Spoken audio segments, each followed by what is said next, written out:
তো আগের পার্টে তো তোমাদের রুমটা শেয়ার করেই দিয়েছিলাম। তো দেখো এই পার্টে চলে আসলাম ব্রেকফাস্ট নিয়ে, সবাই মিলে ব্রেকফাস্ট করে কিন্তু রেডি সেডি হয়ে এখন চলে যাচ্ছি সমুদ্রে স্নান করার জন্য।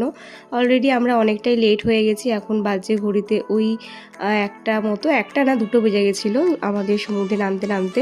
ওয়েদারটা কিন্তু দারুণ ছিল, একদম মেঘলা মেঘলা ওয়েদার।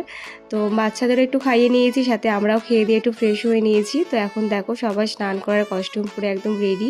তো দেখো আমাদের বাইরের ভিউটা কত সুন্দর, আমাদের এই যেখানটা আর কি ব্যালকনি টাইপের ছিল, সেখান থেকে আমরা একদম সমুদ্র দেখতে পাচ্ছিলাম আর কি। ভীষণ ভালো লাগলো, ভীষণ সুন্দর একটা ভিউ। আর রিসর্টটাও মানে আমাদের রুমটাও দারুণ জায়গায় ছিল।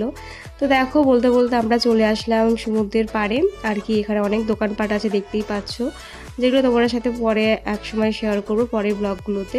তো এখন আমরা সমুদ্রে কতক্ষণে ঝাঁপাবো, কতক্ষণে গিয়ে সমুদ্রে নামবো সেই অপেক্ষায় ছিলাম আর কি। তো দেখো বাচ্চারাও কিন্তু খুব এক্সাইটেড ছিল। তবে জানো তো আমরা দুদিন চান করেছি, দুদিন ওয়েদারটা কিন্তু দারুণ পেয়েছি, একদম মেঘলা ওয়েদার। আমাদের কিন্তু রোদের মধ্যে স্নান করতে হয়নি। তো এখানে এসে কটা ভাইরাল ভিডিও আমি করে নিয়েছি। তারপরে দেখো সবাই মিলে এখন আমরা স্নান করতে নামবো। ফোন তো অবভিয়াসলি নিয়ে এসেছিলাম, কারণ কিছু ফটো ভিডিও নেওয়ার ছিল। তো দেখো এখন আজকে কিন্তু আমি সেরকম একটা স্নান করিনি, অল্পের মধ্যেই করেছি, কারণ আজকে যদি খুব বেশি স্নান করে নিই তাহলে কিন্তু প্রচুর ট্যান পড়ে যাবে। তো এই যে ভাইরাল ভিডিওটা একটু করে নিচ্ছিলাম। যাই হোক, তারপরে দেখো এটা হচ্ছে মাম্মা, মামি আর হচ্ছে তোমার দাদা ভাই, এটা ছিল আমাদের আউটফিট। তো আমার না প্রচণ্ড ভয় লাগে সমুদ্রের বড় বড় ঢেউতে, তাই আমি কিন্তু বেশি দূরে যাইনি। তবে তোমার দাদা ভাই আমার দুই দেওর মিলে কিন্তু আমাকে নিয়ে গেছিলো অনেকটাই দূরে। তো অনেক কষ্টে কিন্তু ওদের হাত ছাড়িয়ে আমি চলে এসেছিলাম। যাই হোক দেখো তবুও একটু একটু করে যাচ্ছিলাম, তবে খুব মজা হয়েছে। আমরা হয়তো আমাদের ট্রিপটা অনেকটাই ছোট টাইমের মধ্যে ছিল, তবে আমরা কিন্তু প্রচুর আনন্দ করেছি, প্রচুর আর কি আনন্দ আর কি, প্রচুর রিলস বানিয়েছি। আমি তো প্রচুর রিলস বানিয়েছি, যেটা তোমরা আমার ফেসবুকে দেখতে দেখতে আশা করি সবাই ফেড আপ হয়ে গেছো, তার জন্য কিন্তু এই ব্লগগুলো শেয়ার করছি তোমাদের সাথে।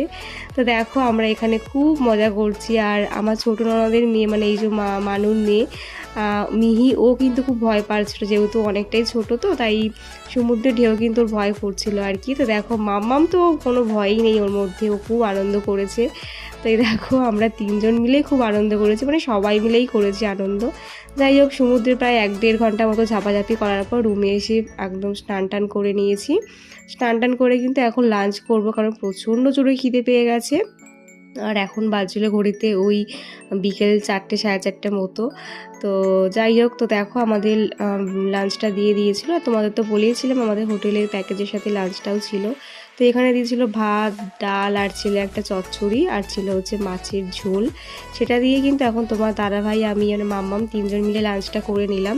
আর খাবার দাবারের টেস্ট কিন্তু দারুণ ছিল। তো চলো